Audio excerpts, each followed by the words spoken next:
Welcome to the Miracles and Wellness Podcast. I'm Clarissa Booker, your holistic health coach and beauty expert. I know how stress can derail your well-being as an entrepreneur. I'll be sharing simple strategies to reduce stress, ditch stress eating, and replace other habits while energizing your day by incorporating more plants onto your plate. With small shifts that can boost your health, happiness, and productivity. Whether you're seeking guidance with weight loss, stress release, or just a moment to recharge, I invite you to join me. Let's optimize your wellness path. So be open to receive because I believe that miracles are for everyone. Let's go. Hey there, friend. How are you doing today? Hope you're having a wonderful day. Today, we're going to talk a little bit about struggling with stress eating, emotional eating, just all those diet cycles that go on. And since it is the new year, people are more invested now in dieting, even though a state of wellness should be how we live our life, incorporating and just improving on increasing our longevity and focusing on our well-being as a whole. But if you were on that kickstart and one of your intentions is to help improve your health and you're feeling super motivated and you're ready to take that discipline up a notch, I'm glad you're here. So let's transform your relationship with food and just embrace what some might call food freedom, just embracing that intuitive eating, mindful eating. All of these terms are absolutely wonderful, all right? And about 45 million people diet each year. That is a lot of people going on a diet, right? When we want to embrace a lifestyle of healthy eating that's more sustainable, even on college campuses, even little kids. And there's just so much there in our face, on social media, on commercials, on television, you name it, walking into a store, and it's just so prevalent, right? And we just want to embrace a different lifestyle because wherever we look, there is something, and then somebody's promoting something, and sometimes you don't know what to believe and what not to believe. And ideally, there are no good foods and no bad foods, right? There's some foods have more nutrients than others, and some foods will feed your body with so much more nourishment compared to others, right? So more nutrient-dense foods and some foods that aren't as nutrient-dense. So there's no good or bad. We don't want to put those kind of terminologies on our food, right? But I do know over time, more people are realizing this approach isn't sustainable and isn't healthy. And we want to live a healthier lifestyle, right? Does any of this even sound familiar to you? Maybe you're eating super clean all week and then you find yourself on a binge on the weekend. Being that over restrictive state of mind is not going to benefit you because if you're eating a certain way Monday through Friday and Saturday, you go all in and you eat everything you see. That's not going to be really beneficial to your body, right? And then it also will affect you mentally. Then you might be promising yourself a better tomorrow or this, I start tomorrow and all of this kind of stuff that we see, we hear. But the moment is now. Being in that present moment is ideally where it's at. And then that goes back to that living a mindful lifestyle. And it's not like these patterns are your fault. There's no judgment intended. It's just the things that happen with this old diet culture out there. And then we can also take the power away from the word diet and just making that just a way of eating, okay? Because there's just so much going on. And our bodies can naturally control our appetite and metabolism through hormonal balance. And so there's so many studies that show that intuitive eating can reduce depression and anxiety and just help you feel more satisfied, just tapping in, which is why we should pay more attention to helping with better stress coping mechanisms and just how we're feeling as a whole. Because when you're burning the candle and you're stressed and you're burning out and you're anxious, you're not really going to pay as much attention to those hunger cues, are you? Right? So it's just kind of going to be on the back burner because your mind is on something else. So coming back into that present moment will help that. So when we trust our bodies, we can make better choices naturally. Then so you'll notice more when you're 80% full. And then once you get to a place where you're trusting yourself more with different things in your life, food is just one aspect of it, right? So whenever you're trusting yourself more and being able to deviate from those anxiety that you're feeling in the moment, stress eating in the moment, and you're able to trust other aspects of your life. Maybe you're struggling with decision making, right? Got some brain fog going on, just being able to be more better in tune with yourself, be more in alignment with yourself. So one thing we could talk about, as I just mentioned, is the moment of being able to embrace mindfulness, slowing down during meals, giving yourself that time that you can sit down for 20, 30 minutes. Maybe that's all you have right now, right? Maybe you feel like your schedule's all over the place and you just have 30 minutes, and that's okay. But allow yourself that 30 minutes and be present while you're eating, enjoying your food. Maybe you can even count your chews, right? As you're chewing your food, as you're feeling it go down, tasting all the textures and feeling everything. Just like counting in a meditation or counting your breaths, helping you be present in that moment, sitting in stillness. Take that same technique and apply it to your meals. And this will also help improve your digestion and your energy levels and help reducing food anxiety, which is a plus, right? And then it can also help remove and release that food guilt. Just like I was saying, there are no bad foods out there. And I'm always talking about giving self-compassion, because sometimes, we can go all in on ourselves. We can be our worst critic. That little inner critic can say some things, right? And being able to debunk that, sometimes that takes time. And not even that you have to be get out of here to your thoughts. You could just sit back, going back to that state of stillness and just observing your thoughts, seeing what am I thinking? What am I saying about myself? Where is this coming from? And then just reframing those thoughts, be I'm spectacular. I am freaking amazing, right? But knowing first, what are you thinking? What's going on in there? Instead of pressing those down, allowing them to come up, right? Allowing what you can in the moment. If you only can do a little bit at that time, process that, then go back in another time and just gradually over time, releasing what's down.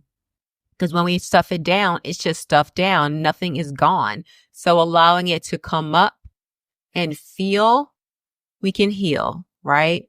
When you allow those feelings to come up and allow them to process, then you can do some healing. And one meal doesn't define your health. And so going back to that self-compassion, if you do overeat, don't let it define you.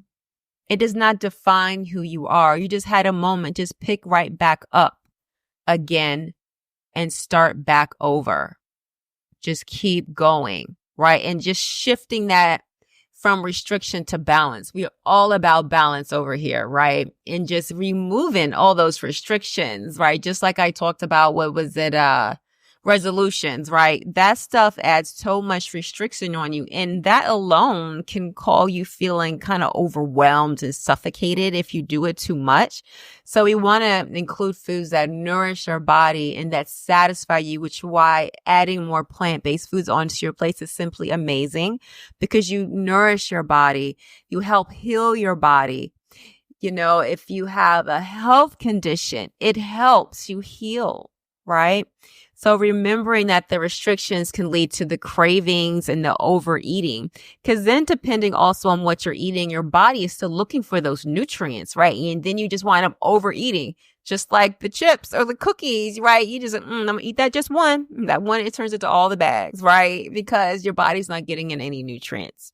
And then that might go back to what I said before, the food guilt, right?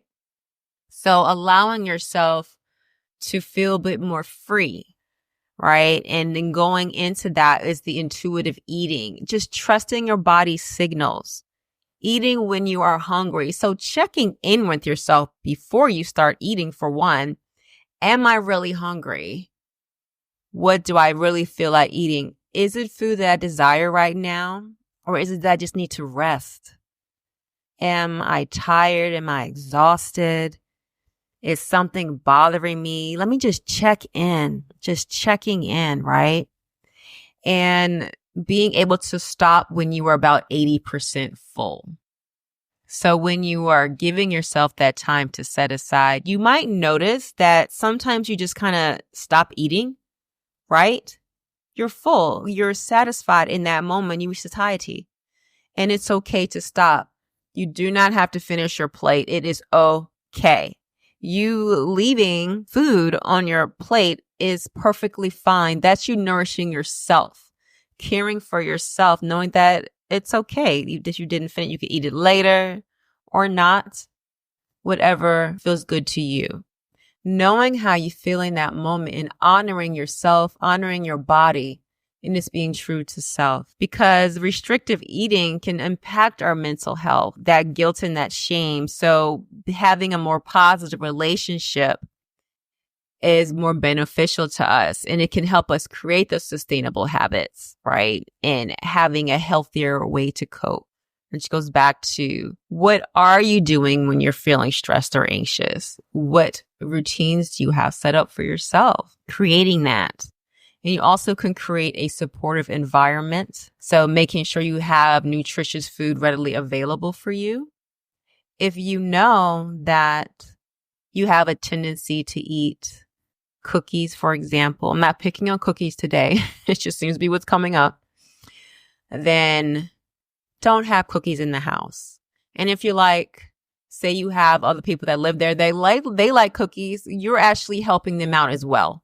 Because is it really benefiting any of us? Once we get to that place that you have a healthy relationship with the food, then you may bring them in. But if you know that in this moment that you are going to eat more and then it's going to affect your health, because this isn't just about weight loss or anything like that. This is about our health as a whole, right? We want to increase longevity. We want to increase our productivity. And whenever we take care of our well-being, this is more on the forefront because I'm here to support you. You also have to support yourself as well and having a supportive community. Just keeping nutritious staples around. So if you like sweets, try having fruit, natural fruit, right? Nature's candy. Well, finding out what fruit that you like. Because if it's about the sweetness, you can find that in different kinds of fruit. But it's all about balance. There should be no real restriction. But knowing where you are in your journey. So everybody's at a different point. So if you have certain conditions that you are trying to heal, right? You're trying to get certain numbers to come down. Then you do want to be more aware of something, okay? It's different than somebody that's like, hey, I'm just trying to lose 5 pounds compared to somebody that you have type 2 diabetes or you have hypertension. So everybody's journey is going to be a little different, which is another excellent way you should work with a coach so they could help you formulate a plan. So like for us, for example, we look at everything. Communication is key between everybody that you're working with so that we can create a wonderful plan for you so that everybody's on the same page. So it's not about perfection as it's not realistic, but just making progress, building a relationship with your food that supports your health and your happiness. Because you have the power to rewrite anything, whether it's the thoughts in your mind, reframing those, rewriting your story with food, creating a life of balance, a life of peace, support, love, right? All of that, the power is within you. You have that. Take your power back. It is yours. You are marvelous and you can create all things that you want. Your mind is powerful. Very, very powerful. And before we end, asking yourself some questions. What does having a healthy relationship with food look like? And how would it change my life? When did you find yourself turning to food for reasons other than hunger? And how can this be addressed differently? And what's one small step today to take to cultivate a more mindful and balanced approach to eating? And mind you, you could replace food with anything. Food can be replaced with alcohol, narcotics, etc., etc. The list can go on. smoking. And we also don't want to remove one and replace it with another. Replace food with drinking, replace smoking with food, but having that healthy balance, having some healthy coping mechanisms. So I hope this blessed you today, and feel free to share this episode. In love, until next time. Goodbye, guys. Thank you for listening to my mom's podcast. Leave a 5-star review. Thank you so much for listening. I hope you enjoyed this episode and are feeling empowered in your journey towards a thriving well-being. Also, share this episode to someone you know this will bless, as that's how we spread the message.